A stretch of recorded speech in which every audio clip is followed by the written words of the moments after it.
What's up, everybody, and welcome to the Irate Playhouse, and we are here with part, I don't know the exact number. This is 19. Is it 19? Yep. Oh, okay, Part good. 19 of our Uncharted Let's Play. No Marcus today. Yeah, no Marcus, just me, Mike, and, And Stats here, Stats. just enjoying the Enjoying beauty. some nice eye candy. Oh, yeah, I thought this was probably the nicest looking part of the game. I think this is just the nicest looking PS4 game, like, by far right now. And with a constant frame rate. Yep, that's that 30 frames for you. Oh, yeah. All right, so I actually, had something I want to talk about today, which is kind of funny. We were watching Anchorman 2 last night. And, Harrison Ford's in it. Right. Yeah. So I was like, I remembered that there was the rumor going around kind of that they want to do an Indiana Jones 5. Uh-huh. Which, if they want to do it, fine. Please, for the love of God, let it be good. And not what Crystal Skull ruined about the series. Hopefully, as long as, George Lucas doesn't get involved or anything. Well, no, he probably will be. And it probably will suffer for that. But, the Indiana Jones 5 aside, I looked on his Wikipedia page, and Indiana Jones 5 wasn't listed. But I kept going down. So I went down to the television acting credits. Yeah. Yeah. And I saw that the Adventures of Young Indiana Jones was a part of his acting repertoire. So I was like, wait, what? I have to go watch this now. Harrison Ford was in the Young Indiana Jones TV show or something? Yeah, you know about the TV show? I've heard of it. Okay. I've never seen it. It is kind of basically an educational television series on ABC. Didn't last very long. I think it only lasted from 92 to 93. With Sean Patrick Flannery playing a young Indiana Jones. And how the episodes went, this is strictly from what I read because I've never actually watched it either, was that at the beginning and end of each episode there would be a bookend where it would be 90-year-old current day, and by current day I mean 1993, 90-year-old Indiana Jones. Did you miss this when you did it the first time? Yeah. Yeah, no, I got this one. What the It's fuck? a cool little moment. Yeah, it's a nice little conversation. You sit down. That's actually quite time-consuming as well. So we pause your story and let people enjoy this. No, continue. No, Okay. they got subtitles. Each episode would start and end with bookends. 90-year-old Indiana Jones finding something in current day that would remind him of an event that happened in his past. And usually the events in his past on the show usually involved him getting involved with historical figures and whatnot.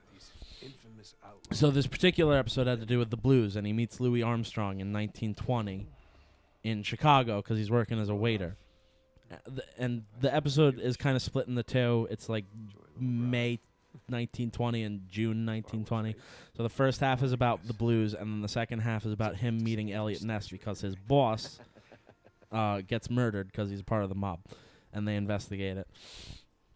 But what happened with this episode was that in UK, it aired with the 90-year-old Indiana Jones finding, I don't know what he found that reminded him of this story. But what happened in America was that they actually did away with that bookend, and they actually asked Harrison Ford, hey, would you come and shoot the bookend sequences for this episode? And he said yeah. And he was sporting the beard and the long hair at the time because he was doing The Fugitive. Oh, that was also a good movie. He just started doing The Fugitive. And one day when he wasn't shooting, it was during the a holiday break, I think. He came and he actually shot the bookends for that particular episode of the Adventures of Young Indiana Jones. I actually watched it. It was really good. You all right? No, I was just yawning. Okay. I thought you were about to sneeze. No, I'm good. No, that sounds actually pretty cool. And it is actually really cool watching it because I didn't know that he'd been in it, and I like I said, I never watched it. I had no idea what it was about. It's 1950 Wyoming, and he's being chased by these guys that had stolen some sort of ancient Indian artifact, and it was really cool because I read up on the show, and it was all shot on location. It was which is actually kind of what led to it being canceled because it was so expensive. 'Cause I would imagine making a Indiana Jones TV show would be expensive, having to go all over the place. Especially since it's like 2-hour movies as an episode. Wow. Yeah. Damn. Basically, it was designed that each episode could be split in two and watched as a 1-hour episode, or it could be watched as a 2-hour movie. Huh. But somehow it still lasted 2 seasons before it got canceled. But why they brought Harrison Ford in was to kind of drum up viewership. Because it was once probably you hear that actual Harrison Ford is on a Indiana Jones TV show, you want to go see it more. Yeah.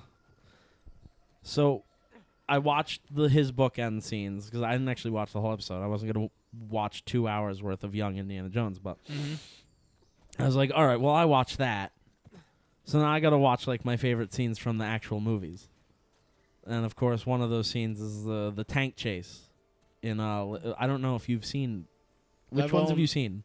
You've only seen Crystal Skull, right? I've only seen Crystal Skull and parts of all the other movies where like the plane cut that. Bastard. You poor son of a bitch. Where the fuck am I going? It's that way. Go right through the door. Just keep going in this direction. I'm pretty sure. But yeah, I've only seen parts of the other ones where like he uses his whip to like take the gun away from some from some Arab dude, and then seen parts of where he fights this big hulking guy that he gets cut up from by the plane, airplane by the flying wing. Yeah, that's a good one. And that's from the first one. And then I've seen the famous scene with the ball chasing him. The boulder? Okay, Yeah. That's also from the first one. That was pretty much everything I know of Indiana Jones and the little stage act that they do in Universal Studios. Oh, okay. They do a little act in Universal Studios where they have like a little show going on. I don't know if they still have it. It might still be up, but I liked it. It was pretty cool. It was they got the audience involved and stuff like that. It was pretty sick stuff. They need to do more stuff like that. And less stuff like Kingdom of the Crystal Skull. Yes. Yes. I just didn't grow up watching those movies. My mom, the first movie I grew up watching with Harrison Ford was the Star Wars movies. That's what my mom showed me, so that's what I knew Harrison Ford for. Everyone else was just like, oh my God, Indiana Jones. I was like, oh my God, Han Solo. I was like, no, Han Solo's the way to go. And you are really lost. You don't know where to go. Wow, fuck. I don't No, even, but seriously, where the fuck am I going? I actually can't even remember myself. No, Chris, that was a dead end. That's why I came back over here. Where the fuck am I going? I don't remember. Fuck. I could have sworn. Maybe. No. I could have sworn it was down this direction. I could some swear shit. it was This through a way. building somewhere. You keep going this way. Oh, yeah. Yeah, there That's you right. go. Oh, That was just had to literally go right in down. front of you. Yes, you had to keep following the map. But, Come on. Fuck it. You know what? I'm not even going to bother. What's this symbol?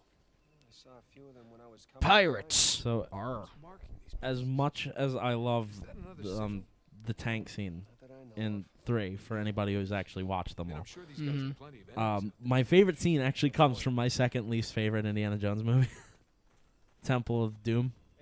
You didn't like that one? I always No, hear people I talking love about the it. movie. The only reason I don't hold it in as high regards as 1 and 3 is because of Willie Scott, because she's so fucking annoying. Who's Willie Scott again? She's like a stage performer who ends Oh. up like traveling with him because she has to escape the nightclub that they're in with him. Gotcha. Interesting. The only reason I don't like the second one as much as the other two is because, and I'm saying the other two because I don't want to count Kingdom of the Crystal Skull unless 5 actually turns out to be good and writes all the shit that happened in 4, which it probably won't if it does actually happen. The only reason I don't like 2 is because of her. But my my favorite scene in the entire trilogy, again calling it a trilogy, is the scene towards the end when him and Molaram are hanging from the bridge. Stats, you've seen them, right? What? The Indiana Jones movies. Yeah. Okay. The scene when him and Molaram are hanging from the bridge and he starts chanting in Hindu while they're fighting over the bag with the stones in it. Yeah. Yeah, that's my favorite scene in the entire trilogy. Is when he starts going, "You betrayed Shiva." Fuck. What's the quote? It's in Hindu. I actually found out what it was last night, and I think it roughly translates to "You believed in Shiva, you betrayed Shiva." And I actually quoted Gotcha. like the entire thing, and my friend was like, "What the fuck are you talking about?"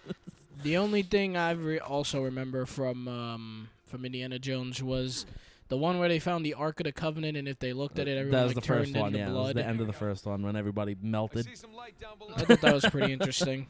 I was like, oh, okay, that's cool. You know, the Ark of the Covenant's dangerous. That's some dangerous shit right there. What's the whole story with that again? I remember that from Catholic school. I just don't remember exactly what the hell it was supposed to do. Honestly, remember, I didn't go to Catholic school, and I'm a horrible religious person. So I Stats, don't do you know the story behind the Ark of the Covenant? Nope. Yeah. exactly. Nobody here knows. Really. I never went to Nobody Sunday knows school. anything about that Oh. except for what they know from Indiana Jones. Fuck. And I don't even really remember. Oh, you're trying to do this without getting caught again Yep. or killing anything. Oh Oh, god. boy. Oh god. Okay, so the saying that he says, and I never knew this until last night, is he says, "You betrayed Shiva." He says it in English, and then he starts screaming at Molaram, "Tum Shiva ke Vishwath Katheho," which roughly translates to "You believed in Shiva, you betrayed Shiva." And that's like one of my favorite moments when he starts yelling that at him, and the stones set on fire. They set his bag on fire. Best fucking moment in the entire fucking trilogy from my second least favorite Indiana Jones movie. But while I was doing that, and this is where it finally becomes relevant, this conversation, one of the related videos was Harrison Ford playing Uncharted 3 before it came out. I guess it was kind of like a promotional video by Sony. It's fucking hilarious. He's actually pretty good at it, not gonna lie. Well, he is the man who kind of inspired this whole thing, so I would imagine he miuld be pretty good at He's it. a 70-year-old playing video games. You don't see that every day. Yeah, that is true. But E3 is coming up pretty Oh, soon. God. And that goes into the second thing that I want to talk about. Everyone announcing things. Developers releasing their E3 trailers before E3. That shit fucking pisses me off. Yeah, with a because passion. E3, I know they say it's dying every year because they say it's not as popular anymore. It's still fun to watch and see all the new stuff, see all the new trailers, and seeing people just drop these things like only like a week or so away from E3. Like a week and a half, 2 weeks. It's like, why don't you just wait?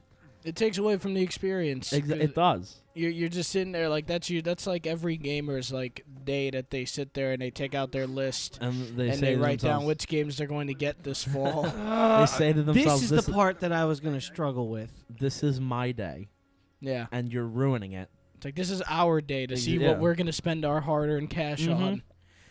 Because, I plan on buying a lot of good games this year. I just, granted, I forgot most of them.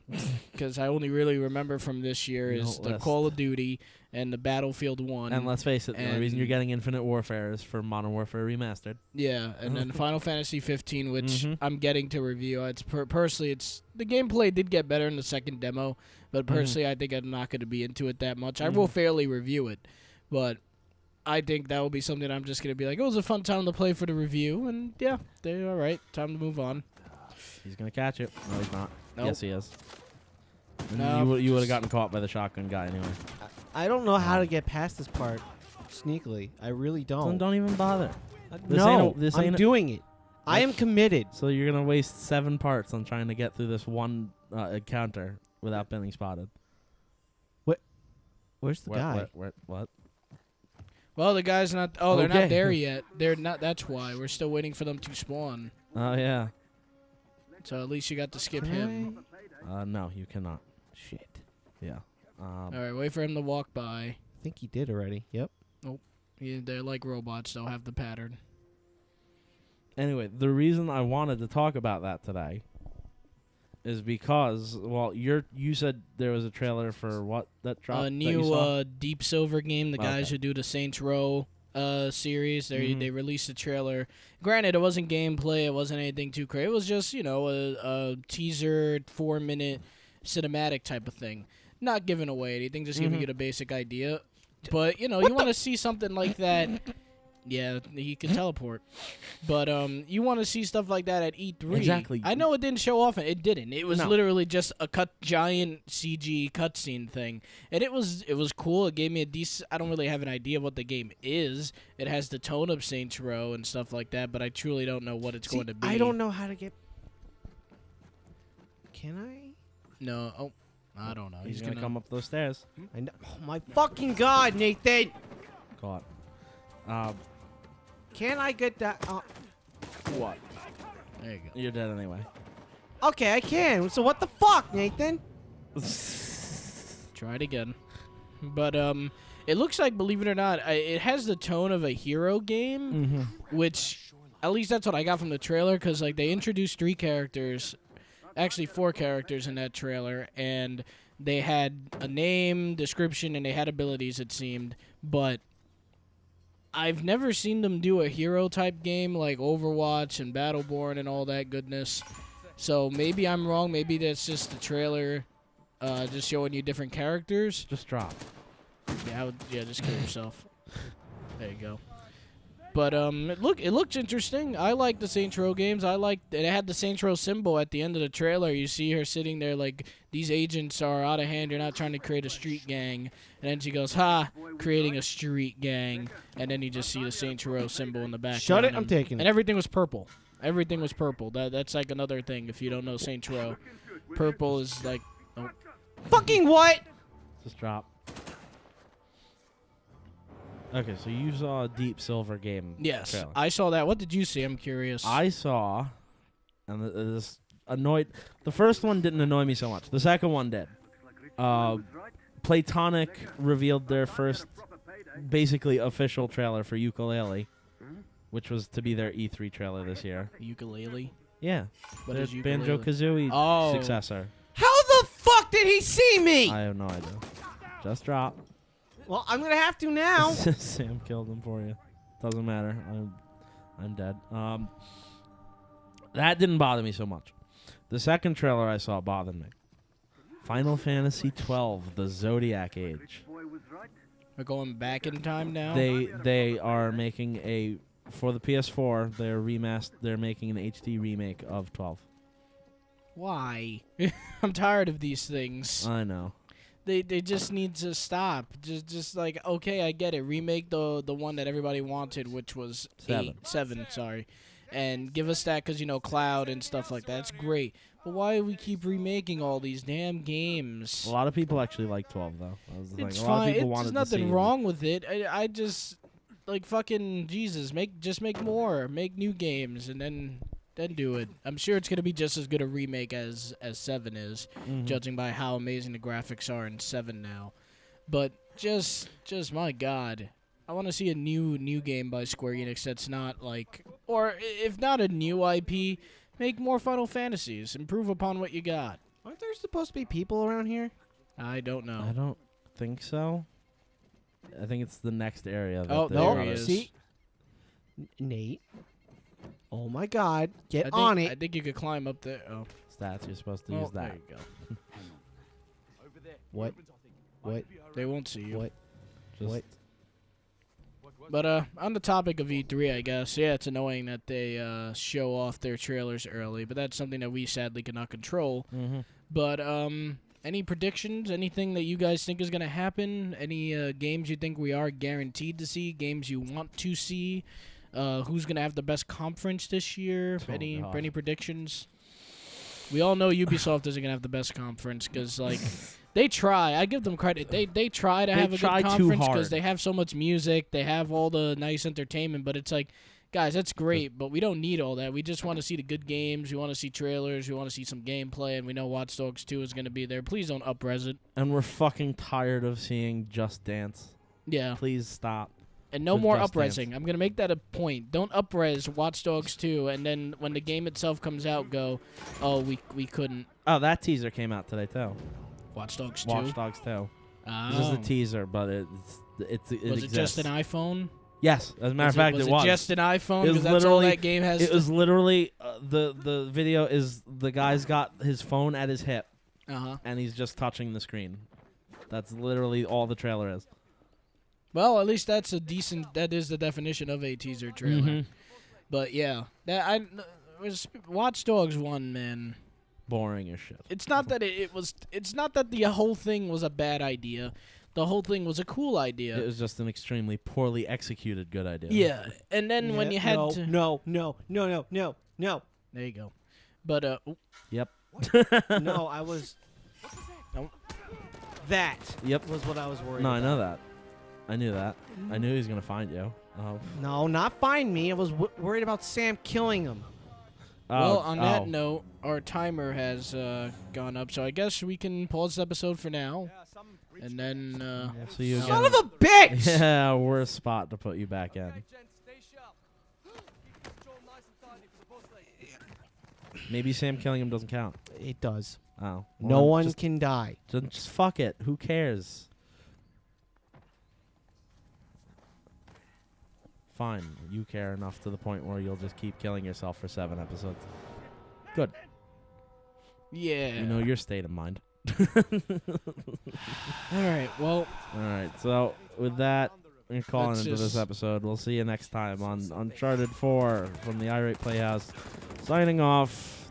You know our names. Yep. See you guys. See ya. See you, Nate.